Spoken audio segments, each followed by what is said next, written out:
unggul dalam prestasi, harmonis dengan lingkungan, berkarakter dan berwawasan global. Nah, apa makna daripada unggul dalam prestasi? Begitu juga harmonis dengan lingkungan, berkarakter dan berwawasan global. Di sini akan kita lihat indikator visi tersebut, bahwa ada 4 indikator visi. Yang pertama, unggul dalam prestasi, baik itu akademik maupun non akademik. Tetapi di sini prestasi di sekolah kita khususnya itu lebih banyak di non akademik, walaupun di akademik sudah ada, tapi masih banyak di non akademik. Kalau di pembelajaran itu bagaimana kita merencanakan perencanaan pembelajaran, kemudian pelaksanaan pembelajaran, evaluasi pembelajaran. Dari evaluasi kita lihat hasil, baru kita tindak lanjuti hal mana yang menjadi permasalahan di kelas atau di sekolah secara umum. Ini secara umum ya Pak ya, karena kualitas pembelajaran di SMP Negeri 1 umum secara umum. Nah dari sini sudah semuanya, sini sudah instrumen sudah. Nah ini itu bisa dilihat. Jawabannya sudah. Nah ini yang paling banyak di kendala dan tantangan. Di mana di kendala dan tantangan ada beberapa guru menemukan permasalahan, yaitu bagaimana menciptakan suasana kelas yang kondusif dan nyaman. Dan ada juga beberapa siswa yang tidak fokus. Siapa kira-kira? Nah, permasalahan yang Bapak Ibu hadapi, coba siapa yang bisa memberikan solusi di dalam atau memberikan masukan bagaimana cara kita melaksanakan kegiatan pembelajaran ini bisa lebih kondusif dan lebih nyaman. Mohon izin Bapak Pengawas dan Bapak Kepala Sekolah, mungkin ini permasalahannya sama dengan Bapak Ibu guru sekalian, kendala dan tantangan yang kita hadapi dalam proses pembelajaran seperti itu nih. Nah, untuk mengatasinya, bagaimana kita mengatasi kendala dan tantangan yang kita hadapi di proses pembelajaran. Nah, kalau yang saya sudah lakukan, mungkin ada yang sama dengan rekan-rekan semua. Yang pertama, yang di kelas adalah pentingnya kita membuat kesepakatan kelas, khususnya kelas yang memang baru pertama kali kita ajar. Contohnya saya mengajar di kelas 8 dan kelas 9. Untuk yang di kelas 9 mungkin sudah pernah saya ajar di kelas 8. Nah, untuk yang di kelas 8 itu pentingnya kita untuk mengadakan kesepakatan kelas. Yang pertama, apa yang boleh dan tidak dilakukan oleh siswa termasuk guru. Kemudian yang paling penting di sini yang saya tekankan kepada siswa ketika membuat kesepakatan kelas adalah target. Target nilai berapa yang akan kita capai nanti minimumnya dalam proses pembelajaran bahasa Inggris seperti itu. Nah, kebanyakan yang sudah saya jalani bersama anak-anak, mereka bertarget, Miss Nur, saya mau nanti kategorinya biar B. Baik, apa yang akan kita bisa lakukan sebagai komitmen dalam belajar? Nah, kita ada yang namanya penilaian, kemudian ada juga penugasan. Nah, itu yang akan anak-anak lakukan. Kemudian apa hal-hal yang penting sekali dalam pembelajaran bahasa Inggris yang harus anak-anak bawa, itu sebagai komitmen bersama. Kemudian dalam prosesnya, nah, terkadang apa yang sudah kita menjadi komitmen bersama itu pasti ada saja pelanggarannya. Nah, seperti ini kita kembali mengingatkan komitmen pertama kembali. Walaupun dalam prosesnya kita sebagai guru menegur siswa seperti itu nih, harus manusiawi katanya, tidak boleh terlalu keras. Nah, kembali kita melakukan tahap yang kedua, yaitu pendekatan pada siswa. Ini sangat penting agar kita tahu apa sih permasalahannya yang ada pada diri siswa. Nah, ini pendekatan yang saya lakukan itu lebih banyak masalah yang muncul adalah ke faktor intrinsik siswa, yaitu kembali ke minatnya, ke motivasi belajarnya, yang mana minat dan motivasi ini menurut saya pribadi itu banyak juga mengacu pada bagaimana pola pengasuhan di rumah ya, karena Pian juga punya anak SD begitu, dia sendiri tidak termotivasi belajar bahasa Inggris walaupun ibunya adalah guru bahasa Inggris begitu. Jadi males susah ya bilang begitu. Jadi perlu motivasi dari orang tua sendiri. Nah, ketika saya bertanya, kenapa anak tidak membawa kamus? Miss Nur, saya sudah bilang sama orang tua tapi belum bisa diberikan. Nah, alasannya begitu. Nah, di sana ketika kita melakukan pendekatan, jadi ada solusi yang bisa kita berikan. Contoh pada hari itu ada saya mengajar di kelas A dan B ya misalnya. Jadi anak-anak yang di kelas A bolehlah meminjam kamus di rekan kalian di kelas B. Nah, seperti itu Bapak. Kemudian kita juga bisa merancang pembelajaran, media pembelajaran yang digunakan yang menarik untuk siswa. Nah, ini perlu saya tekankan, mungkin kita sudah mempersiapkannya wah sekali. Ada games, ada media yang sudah kita persiapkan well prepared.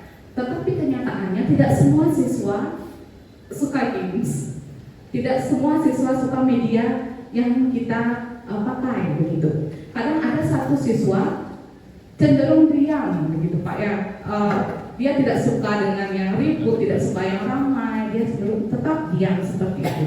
Nah, kembali melakukan pendekatan ke siswa. Jadi kesimpulannya di sini kita sebagai guru sudah berusaha mencari bagi solusi tentang tantangan yang kita hadapi, kemudian harapan-harapan kita seperti apa kepada siswa, namun tidak bisa 100% kita bilang bisa menciptakan kelas yang kondusif dan nyaman. Cuma di sini saya bisa dalam arti membuat kelas itu aman terlebih dahulu, jadi tidak saling mengganggu satu sama lain. Nah, itu komitmen dengan di kelas beserta dengan peserta didik. Seperti itu, jadi pembelajaran diferensiasi sudah coba untuk diterapkan, mencari minatnya anak-anak seperti nanti. Nah, sekali lagi mungkin kita tidak bisa memenuhi semua minat anak-anak dalam satu kelas seperti itu. Kiranya begitu beberapa hal yang bisa saya lakukan untuk mengatasi kendala dan tantangan yang saya temui di lapangan. Kemudian mungkin dari yang sudah ada di depan ya sama ya Pak ya, dari IT mungkin seperti itu, kendala LCD, dan juga mungkin kalau saya melakukan listening di kelas bisa ditambahkan lagi satu sound ya Pak, sedikit ya speaker untuk bisa dipakai di kelas. Sejauh ini saya sudah bawa secara pribadi, kadang masih tidak bagus gitu ya Pak ya, gitu saja. Terima kasih, mungkin ada Bapak Ibu yang ingin menambahkan, silakan. Tepuk tangan dulu untuk izin teman-teman. Untuk meningkatkan minat belajar peserta didik di kelas, yang saya lakukan adalah yang pertama memberikan hadiah kepada setiap peserta didik yang mampu menjawab dan mampu bekerja sama dengan baik. Itu yang pertama, karena dengan hadiah mereka akan lebih tertarik, akan lebih termotivasi dalam melaksanakan pembelajaran. Dan yang kedua adalah menyesuaikan minat belajar mereka sesuai dengan karakteristik mereka masing-masing. Jadi di awal pembelajaran mungkin tadi sudah kesepakatan belajar di kelas, kalau saya menambahkan observasi mengenai karakteristik dan minat pembelajaran mereka masing-masing. Jadi jika kita menggunakan metode yang mereka senangi di kelas, dengan demikian peserta didik akan termotivasi dan akan meningkat minat belajarnya, karena menunggu-nunggu kita datang memberikan metode yang sesuai dengan mereka. Ya, mungkin seperti itu Pak. Jadi yang saya gunakan adalah hadiah, dan yang kedua adalah menggunakan metode belajar sesuai dengan karakteristik peserta didik di kelas masing-masing. Mungkin dari teman-teman ada tambahan, dari saya cukup sekian, terima kasih. Ya. Di kelas 7 nih, di kelas 7A itu ada beberapa siswa, 1-2 orang yang belum bisa mencapai tujuan pembelajaran yang tetapkan. Jadi yang dia lakukan khusus untuk siswa tersebut adalah dia melakukan pendekatan dengan memberikan pembahas ulang lagi materi yang belum dia pahami.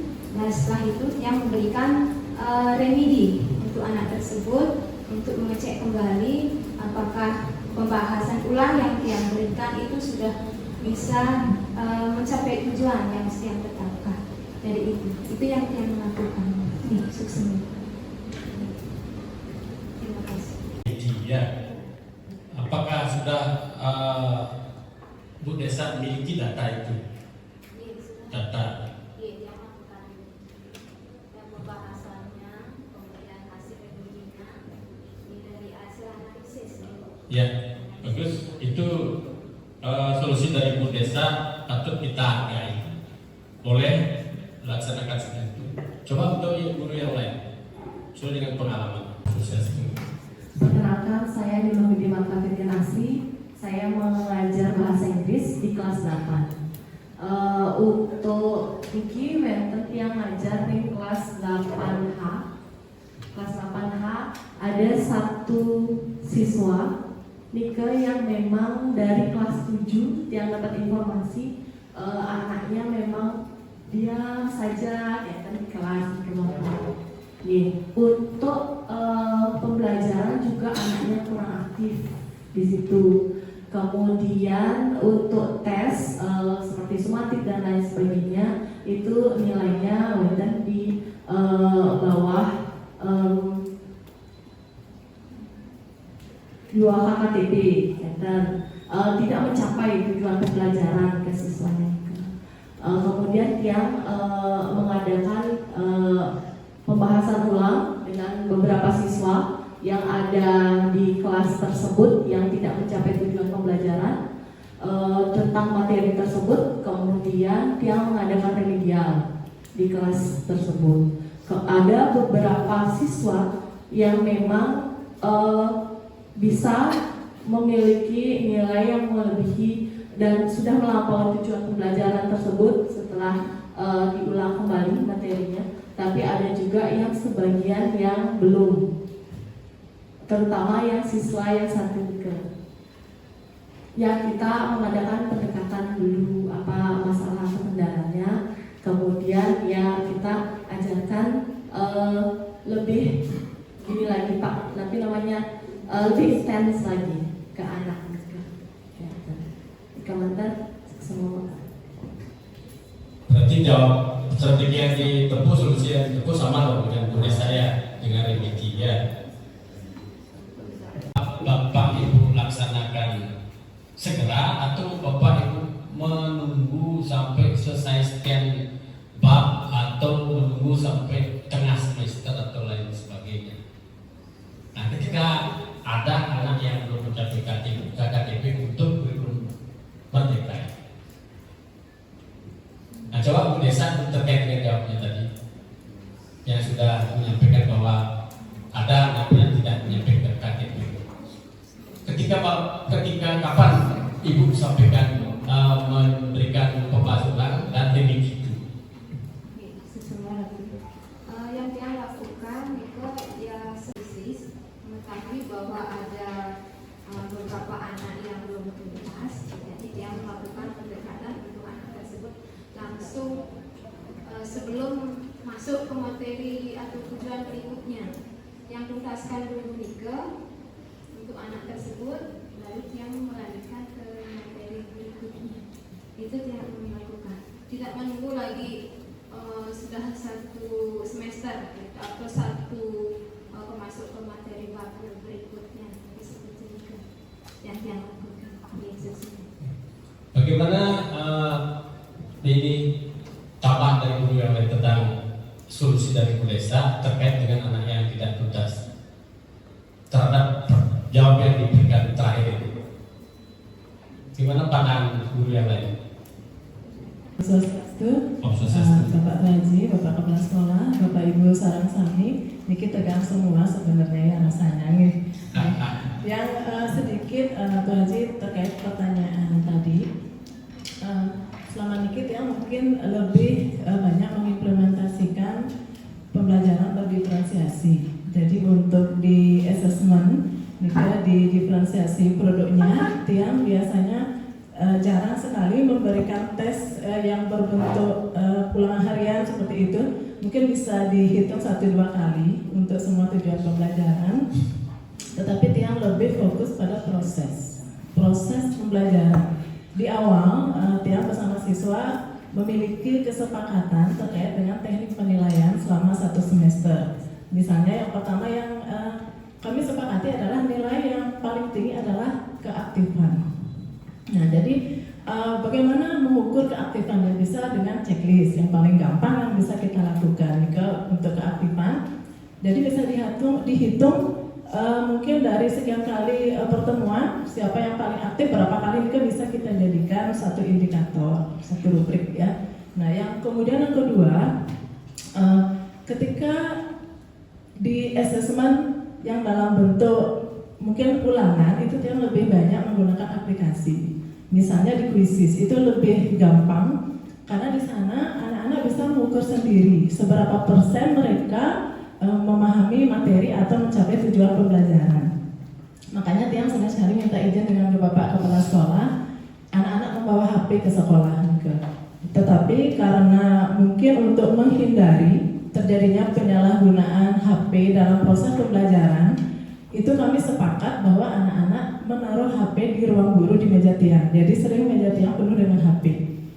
Kemudian digunakan saat pembelajaran saja. Setelah nikah, HP dimatikan, dikembalikan di ruang guru. Ketika pulang, selesai trisannya, nikah HP baru diambil kembali. Repot sedikit, tidak apa-apa. Tidak masalah, yang penting pembelajaran berjalan lancar. Nah, dari sana kita bisa mengukur juga rubriknya. Jadi di sana berapa persen dari tujuan pembelajaran nikah bisa tercapai.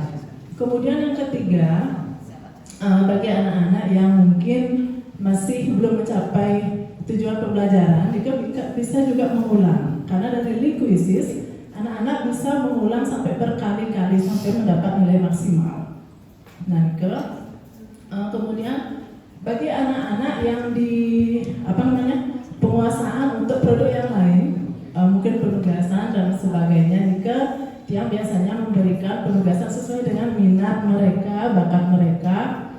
Misalnya ada 5 bab di 1 semester. Jadi Tiang meminta anak-anak membuat satu produk yang sesuai minat mereka. Memilih salah satu dari topik yang diminati, kemudian anak-anak bisa membuat dalam bentuk misalnya cerita naratif. Mereka bebas memilih ceritanya, tetapi di uraian tugasnya itu ada indikator yang jelas juga sesuai dengan tujuan pembelajaran. Misalnya fungsi sosialnya apa, kemudian struktur teksnya itu dirinci dengan jelas oleh anak-anak, tetapi sesuai dengan minat bakatnya. Unsur kebahasaannya apa, nilai moralnya apa. Di sana kita menggunakan rubrik untuk menulis. Jadi Nika, Bapak yang lakukan mungkin sedikit rekomendasi Bapak Kepala Sekolah terkait dengan pembelajaran berbasis IT. Zaman Gen Z ini anak-anak kita, kalau Tiang lihat dari segi modal atau aset, anak-anak kita semuanya memiliki HP. Kemudian di sekolah juga sebagian besar ruangan ada LCD. Jadi sangat mendukung sekali pembelajaran yang berbasis digital. Selama ini pengalaman Tiang agak repot sedikit untuk HP, tapi tidak masalah. Tapi kalau memungkinkan, mungkin di kelas dibuat mungkin semacam rak HP yang terkunci. Jadi ketika pagi anak-anak datang, mungkin nanti secara teknis yang bertanggung jawab, anak menaruh HP kemudian terkunci, mungkin bisa dibuka kuncinya saat digunakan belajar saja. Kalau memungkinkan, ini akan sangat membantu biar HP anak-anak juga tidak rusak. Kemarin yang takut juga karena banyak HP anak-anak itu mereknya iPhone gitu, jadi ngeri-ngeri juga ya. Setelah dipakai ditumpuk, walaupun di ruang guru dibeber. Nika saja Bapak Pengawas, Bapak Kepala, Sami, mungkin ada masukan yang lain, kurang lebihnya saya mohon maaf. Terima kasih.